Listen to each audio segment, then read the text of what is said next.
Okay, did I just hear what I thought I heard? Do we really have to wait 2 more weeks for the next episode?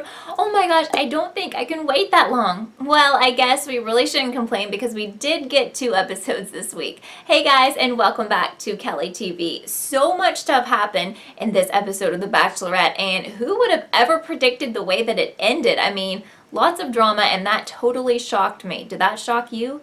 Well, it started off with Dylan's first solo date. I was really happy for Dylan because this was his chance to really get to know Andi, because she said he was super shy, and I think he might have been in jeopardy of being cut because she really hadn't gotten a chance to know him. So they are in Connecticut and they are on a steam train, which was really cool, and finally Dylan was able to open up to her and share his heartbreaking story, and Andi really sympathized with this, and she even broke down and cried, and it really bonded the two of them, and I'm so glad that Dylan got this opportunity. Okay, so a really cool part of this episode, and especially for the guys, they got to play basketball, and most of them found that they were exactly in their element. They were playing basketball at first with some WNBA stars who said that the guys were kind of slow for them, but there were some guys who were just naturally talented at basketball. I mean, hey Brian, he is a basketball coach, but did you see that half-court shot? Was that not amazing? Lucky shot, or is he just super talented at basketball? I don't know, but I think that Brian's a cool guy, even if he did miss out on the kiss with Andi. Well, at least the first time around. And I think that she likes him too, and I was glad that he got to talk to her just a little bit. Okay, so the next really cool part of this episode was with Marcus, and I really think at this point that Andi really likes Nick V and Marcus. I think those are like the top two contenders, and this date with Marcus was crazy because they were rappelling down this very, very tall building, and Andi is just like me because I accept the fact that she went through with it, because I am pretty afraid of heights, and I really don't think I could have done what she did. But what really helped her was Marcus, because he was coaching her and keeping her calm through the whole thing, and she wants someone who is going to protect her, so she really appreciated that. And she said she already liked Marcus, but once they had some time together, like at dinner, she said, you know, the fact that she found out he was a protector and would be able to help her out made her like him even more. So I am really thinking that Marcus is going to be in this show till the very end. I really think it's going to come down to Marcus or Nick. So let's see if my predictions are correct.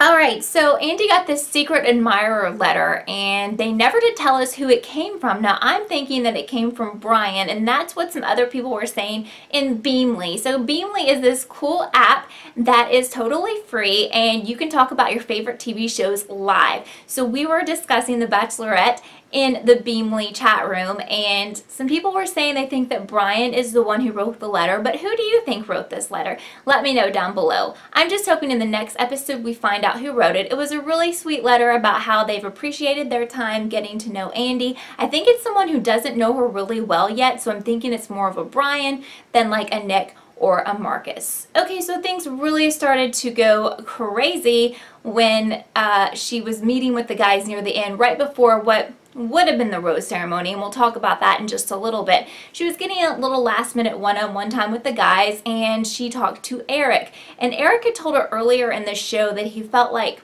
the connection they had on their first date, he was the one who got the first solo date, that their connection had kind of faded. He didn't feel like they were clicking as much as they used to be, and she agreed with this. So then he's talking to her again before what would have been the rose ceremony, and he's saying a lot of things that he's just talking way too much. What I said on Beamly was he's got like the foot and mouth disease because he doesn't know where to stop. I honestly don't think that Nick or that Eric was trying to be rude, but I think he just was talking way too much and didn't know how to really express himself. Anyhow, she got really upset because he was saying things like she was having a poker face and kind of being fake for the cameras, and all of this was really insulting to her, and she was trying to say, hey, you're insulting me, and then he kept saying, but you're acting, and it was just on and on and on, and he would not shut up, and this really angered her.